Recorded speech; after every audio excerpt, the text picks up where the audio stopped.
네, 저희 부동산 따라잡기에서는 시청자분들의 고민 전화 기다리고 있습니다. 네, 오늘도 실력 있는 전문가와 부동산에 관련 고민들 상담 도와드릴 거니까요. 전화 많이 걸어주시기 바라겠습니다. 네, 그럼 오늘 열려있는 상담번호 바로 알려드릴게요. 026938-2055번, 026938-2055번 열려있으니까요. 지금부터 부동산 고민이 있으신 분들은 이 번호로 바로 연결 시작해 주시면 되겠습니다. 네, 그럼 오늘 상담 함께 해주실 전문가 바로 소개해드릴게요. 장대장 부동산 그룹의 장용석 대표 나오셨습니다. 안녕하세요. 네, 안녕하세요. 네, 장용석입니다. 자, 요즘에 파리 대책, 부동산 대책 이후로 많은 분들이 정말 관심을 많이 가져주시고 또 과연 미래가 어떻게 될 것인지 이 부동산 전망에 대해서 많이 궁금해 하시는데 오늘은 제가 매년 한 1년에 4번에서 5번 정도 해외 탐방을 가서 그 지역의 부동산에 대해서 방송으로 전해드리는데 일단은 그 상담 접수를 받는 동안 오늘은 미국에 대해서 부동산 지금 제가 갔던 거 한 열흘 정도 일정으로 제가 다녀왔는데요. 바로 제가 7월 말에 다녀와서 8월 초에 방송을 하려고 했는데 파리 대책이 바로 발표되는 바람에 바쁘게 파리 대책에 대해서 분석하는 시간을 가졌는데 자, 오늘은 미국에 대해서 부동산에 대해서 한번 알아보도록 하겠습니다. 자, 제가 다녀왔던 지역은 많은 분들이 알고 계시는 날씨가 정말 좋은 캘리포니아, 그 다음에 워싱턴주의 시애틀 이렇게 다녀와서 한 열흘 동안에 비행기를 4번 타고 왔습니다. 역시나 작년에는 가까운 지역, 아시아권만 다녔는데 시차가 크게 문제가 없었는데 이번에는 굉장히 시차 적응을 하는데 힘들었고 또 아침부터 밤늦게까지 굉장히 많은 지역, 한 집만 한 100여 군데 집을 보고 온 것 같습니다. 자, 한번 보도록 하겠습니다. 자, 이 지금 캘리포니아 안에 이제 물론 샌프란시스코도 캘리포니아 주에 들어가지만 자, 우리나라 캘리포니아 주만 해도 우리나라의 약 한 3배 정도의 크기이기 때문에 이 주 하나가 굉장한 크기입니다. 그래서 시애틀은 이제 워싱턴 주에 들어가는데 자, 이 그래프를 보시면요. 참 재밌는 게 있습니다. 우리나라의 그 아파트 상승 하락 곡선하고 거의 닮아 있다는 거죠. 우리나라 같은 경우도 지금 거의 금융위기 이후에서 정점을 이뤘고 대부분 떨어지다가 다시 올랐는데 약간의 어떤 시점의 차이는 있겠지만 이 그래프가 놀랍게도 거의 비슷하게 이렇게 반등을 했다는 거죠. 이렇게 참 재미있는 그래프인 것 같고요. 자, 미국 내에서 주택 가격이 가장 많이 오른 도시죠. 자, 저희가 보면은 미국에 자녀를 유학을 보내야 되는데 집을 어디에 사면 좋을까요? 아니면 내가 어디 LA로 가는데 근방에 어떤 집이 어디 살만한 집 없을까요? 내지는 제가 가면서 느꼈던 게 이민 1세대 분들이 나름대로 미국 가서 자리를 잡으시고 또 어떤 금전적인 여유 또 경제적으로 좀 성공하신 분들이 역이민으로 한국의 집을 알아보시는 분도 꽤 많더라. 그래서 좀 이런 시간을 토대로 해서 미국이라든지 해외 부동산에 관심 있는 분들도 연락 주시면 좋을 것 같습니다. 제가 사실은 지금 가이드를 저를 해줬던 분들이 이민 가신 지 30년에서 40년 이상 되신 분들이고 60 정도 이상의 되신 분들이 많으시고 또 현지에서 부동산 어떤 중개 경험이 20년에서 30년 정도 되는 아주 베테랑 분들이셨습니다. 그리고 어떤 미국 내 협회에서도 회장이라든지 여러 가지 굉장히 권위 있는 자리까지 가신 분들이 직접 가이드를 해주셨기 때문에 아마 굉장한 어떤 정보력이 있는 정보이지 않을까 하는 생각이 듭니다. 자, 미국 내에서 집값이 가장 많이 뛰었던 지역이 바로 이 샌프란시스코입니다. 우리나라의 황정균 야구 선수가 좀 가서 샌프란시스코가 또 많이 야구를 좋아하시는 분들은 알게 됐는데, 그러니까, 지금 한 30년간에 5배 정도 지금 올라간 거고, 그 다음에 샌호세, 이제 하와이인가요? 하와이 호놀룰루. 여기 보시면은 집값 상위가 대부분 캘리포니아 쪽인 것을 알 수가 있고요. 지금 LA 같은 경우, 오렌지 카운티나 이런 지역도, 제가 갔던 데 시애틀이나 다 상위권에 올라와 있는 지역입니다. 자, 왜 이렇게 집값이 많이 뛰었는지, 이건 이제 여러 가지 통계를 보면은 알 수 있을 것 같은데요. 자, 미국은요, 우리나라 면적의 100배입니다. 인구는 6배입니다. 자, 인구 밀도가 우리나라가 훨씬 더 높다는 거죠. 15배. 자, 우리나라 인구의 2분의 1은요, 서울 수도권에 있거든요. 그렇기 때문에 전체 면적의 인구 밀도도 굉장히 우리나라가 높은 편이지만 이 서울 수도권은 엄청난 어떤 인구 밀도가 있다는 거죠. 그래서 우리나라가 이 부동산의 어떤 투자들이 많이 몰릴 수밖에 없고 또 민감할 수밖에 없는 그런 환경에 있다는 거죠. 자, 미국과 우리나라를 비했을 때 어떤 다른 점도 있고 비슷한 점도 있는데 가장 큰 차이점은요. 우리나라는 아파트 위주다. 그야말로 아파트 공화국이다. 자, 미국은 단독주택 위주다. 정말 가보면은 다운타운 바로 옆에도 보면 거의 단독주택 위주지 우리나라처럼 뭐 아파트가 많이 있고 이런 지역은 아주 다운타운 외에는 거의 없습니다. 뭐 LA, 제가 갔던 LA 지역도 아파트 개념은 없죠. 다 아파트라는 것은 어떤 임대주택 개념이고 거의 이제 콘도, 우리나라 아파트 개념이 바로 콘도죠. 콘도 개념인데 요즘에는 이제 아파트도 임대를 주기 위해서 LA라든지 이런 지역에 좀 많이 들어선 것 같고 샌프란시스코도 이 콘도가 아주 뭐 조그마한 것도 큰 가격에 거래가 되는 걸 제가 현장을 다녀왔습니다. 자, 우리나라는 재건축, 재개발, 신축 분양 시장이 주도를 한다. 그렇죠? 지금 뭐 청약 시장이라든지 아니면 재건축, 재개발 시장 다 투자자는 그쪽이 몰리죠. 그쪽 가격이 상승을 하면 일반 아파트들이 상승하는 어떤 그런 구도죠. 또 일반 아파트가 상승하면 다세대라든지 연립주택이 따라서 상승하는 어떤 이런 구도인데 미국에서는요, 제가 느꼈던 게 뭐냐면요. 특히 샌프란시스코 같은 데 갔을 때, 야, 정말 이거는 오래된 주택들인데, 왜 이 선진국에서 이렇게 허물지 않고 새 건축물을 올리지 않을까? 단독주택도 마찬가지입니다.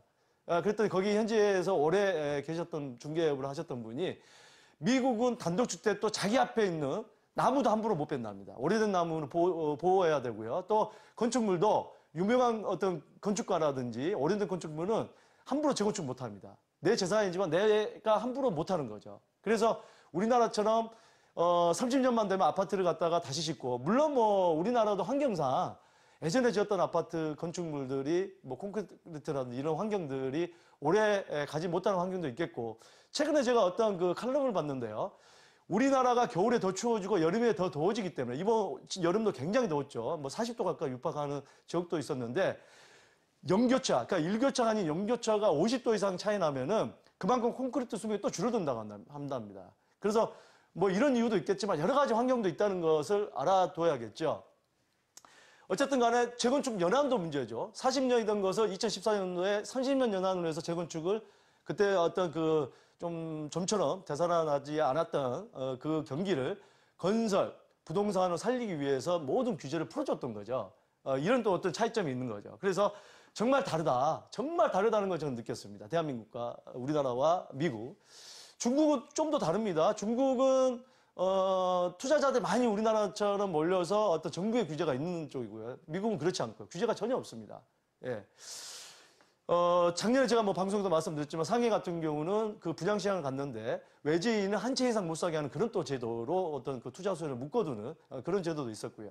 이거는 이제 나라마다 환경에 따라 조금씩 좀 다르게 가지 않나 그렇게 보여집니다. 자, 우리나라는 바로 이 직장인 수요 증가 지역이 꾸준히 상승한다. 아무래도 우리나라는 뭐 마곡지구도 뭐 대기업이 들어오고 또 주변에 뭐가 직장 수요가 많이 들어오는 지역이 아무래도 인구 창출, 주변에 주거 수요가 많아질 수 있는 지역, 어디 뭐 R&D가 들어간다. 뭐 이런 지역이 많이 오르는데 자, 미국 또한 공통점입니다. 이 공통점 하나를 찾았습니다, 제가. 미국도 대기업들 고용 창출이 계속 이루어지는 지역은 최근에 굉장히 가파르게 집값이 뛰고 있더라. 이걸 지금 느꼈습니다. 이건 뭐 차차 말씀을 좀 드리도록 하겠습니다. 자, 그래서 제가 갔던 지역은 바로 지금 LA 근교에 있는 산타모니카 베벌리힐스는 뭐 헐리우드가 있는 곳으로 유명하죠. 이 페서디나라는 것은 뭐 LA의 동북부 지역인데 굉장히 고급 주거촌이 있는 지역이고 뭐 지금 샌프란시스코 근처에 실리콘밸리는 다 알죠. 구글, 페이스북, 휴렛패커드 등에 있는 곳.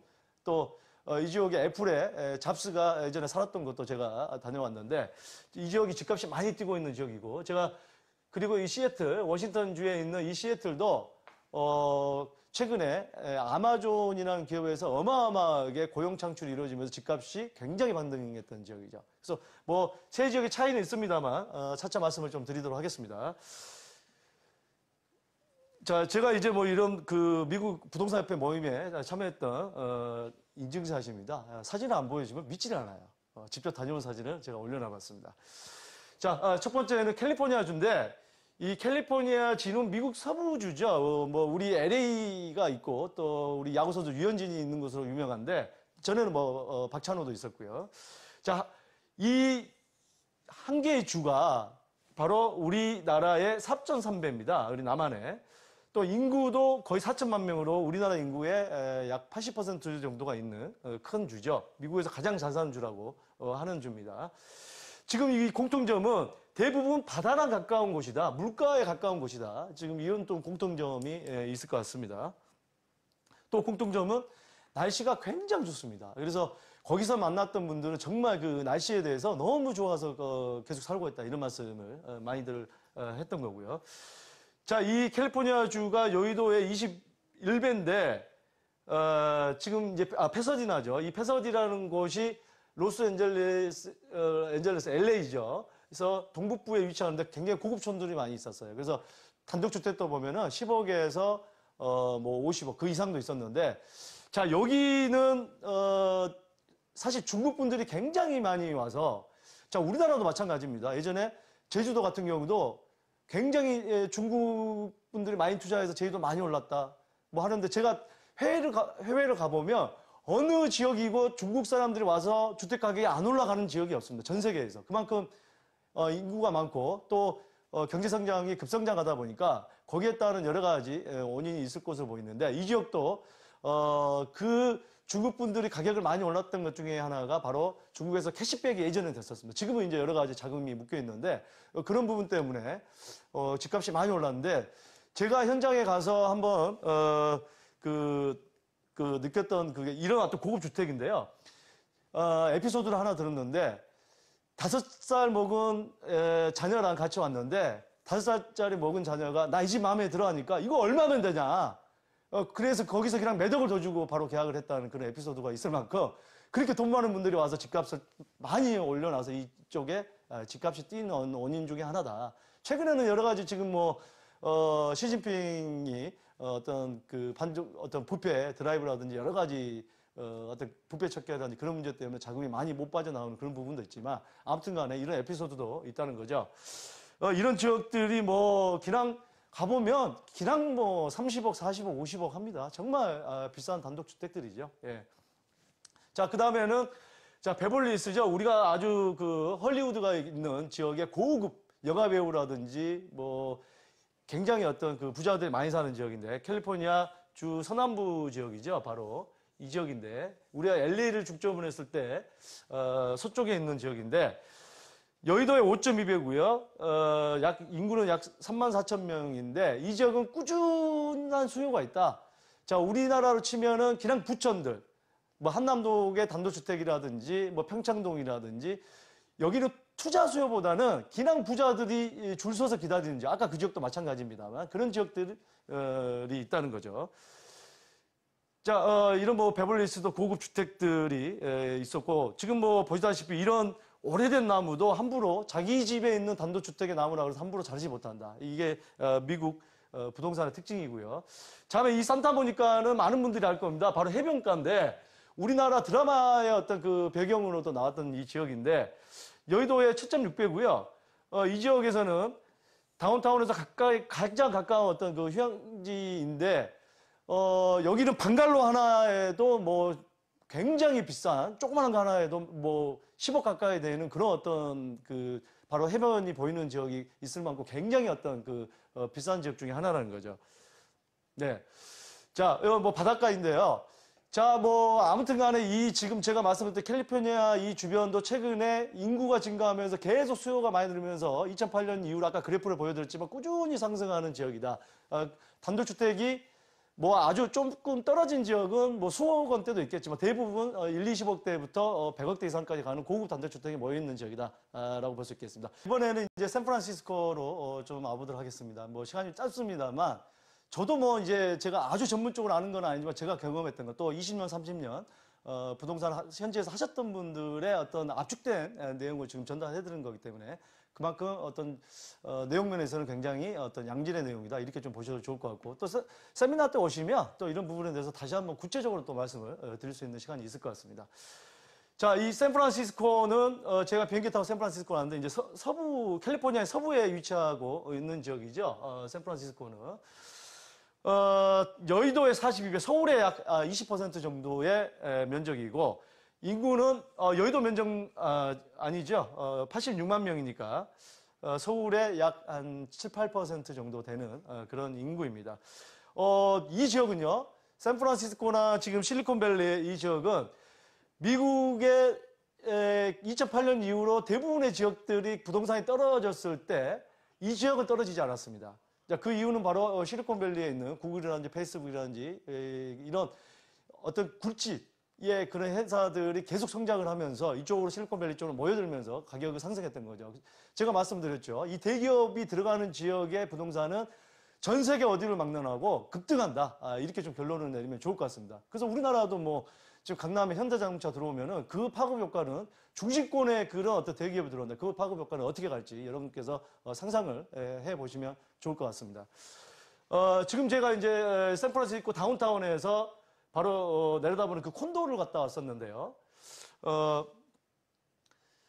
지금 이런 콘도인데, 이런 콘도가 하나가 이제 우리나라는 이제 여기는 스퀘어피트라 그래서 이제 좀 다른데, 우리나라의 33평형, 34평형인데 제가 직접 들어가서 느낀 것은 우리나라 아파트보다 훨씬 더 좁은 것 같다, 작은 것 같다는 느낌이 들었습니다. 한 24평형대 그 정도의 느낌인데 거의 뭐 25억 하는 정도, 다운타운 그만큼 수요가 많다. 특히 구글이 1시간 정도 떨어진 실리콘밸리에 있다가 페이스북이죠. 페이스북이 있다가 지금 이제 젊은 층들이 다운타운을 선호해서 아예 이쪽에 건물들 사들이면서 일부 직원들이 이쪽에 출근하면서 주변에 어떤 그 주거 수요의 증가를 끌어오면서 또 이렇게 많이 가격이 올라갔다. 좀 이렇게 볼 수 있을 것 같습니다.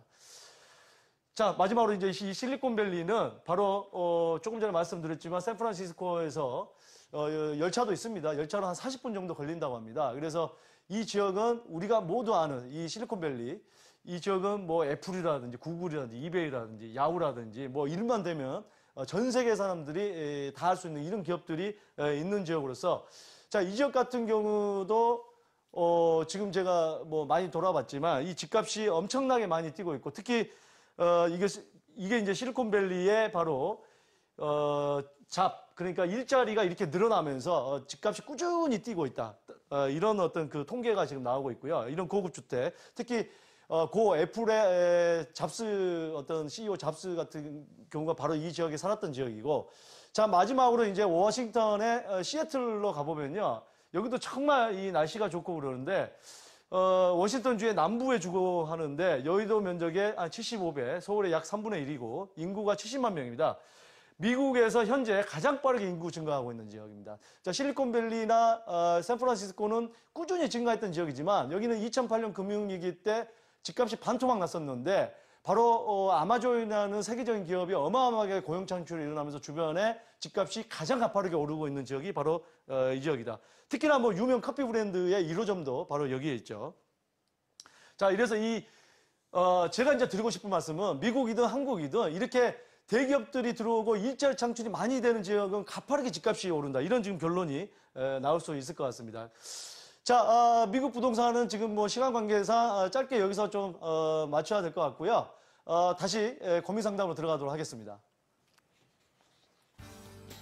네, 주제는 부동산 대책에 따른 전망 및 전략입니다. 장대장 부동산그룹 소속 김종두 세무사가 매주 토요일 부동산 절세 방법을 함께 강의할 거고요. 장용석 대표와 장한식 이사, 유재성, 조진희 본부장이 진행하는 세미나입니다. 토요일과 화요일 오후에 진행되고요. 참가 신청은 026938-2055번으로 해주시면 되겠습니다. 네, 직장인분들 위한 주택 임대사업 무료 세미나도 준비가 되어 있습니다. 주제는 다주택 및 한 채 주택 임대 사업을 위한 양도세 60% 시대, 양도세 0% 초절세 전략이고요. 장용석 대표와 장한식 이사, 유재성 본부장, 김종도 세무사가 진행합니다. 목요일과 월요일 저녁에 진행되는 세미나고요. 참가 신청은 026938-2055번으로 해주시면 되겠습니다. 네, 지금 부동산 대책에 따른 전망 세미나와 또 이제 주택 임대 사업 관련 세미나를 지금 따로 진행을 하시는데 세미나 네. 어떻게 진행되는지 설명해 요즘에 주시죠. 이제 뭐 파리 대책 이후에 네. 너무나 많은 분들이 신청을 해주셔서 이렇게 시간을 또 요일도 늘리고 늘렸는데 네네.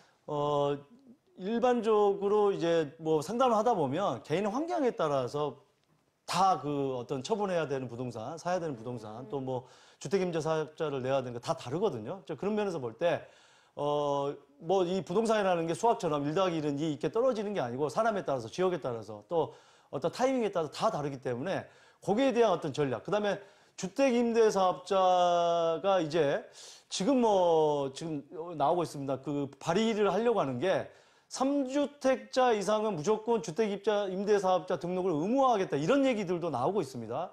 좀 이런 관점에서 본다고 한다면 이제는 주택임대사업자가 다주택자는 이제는 피할 수 없는 어떤 대세로 작용하지 않을까. 자, 그런 점에서 앞으로 그렇다고 해서 이 항상 위기 속에는 기회가 있는 거거든요. 또 남들이 모르고 그냥 두려워하고 팔려고 할 때 사가지고 어떤 전략으로 갈지 이런 부분에 대해서 구체적인 상담을 좀 해드리도록 하겠습니다.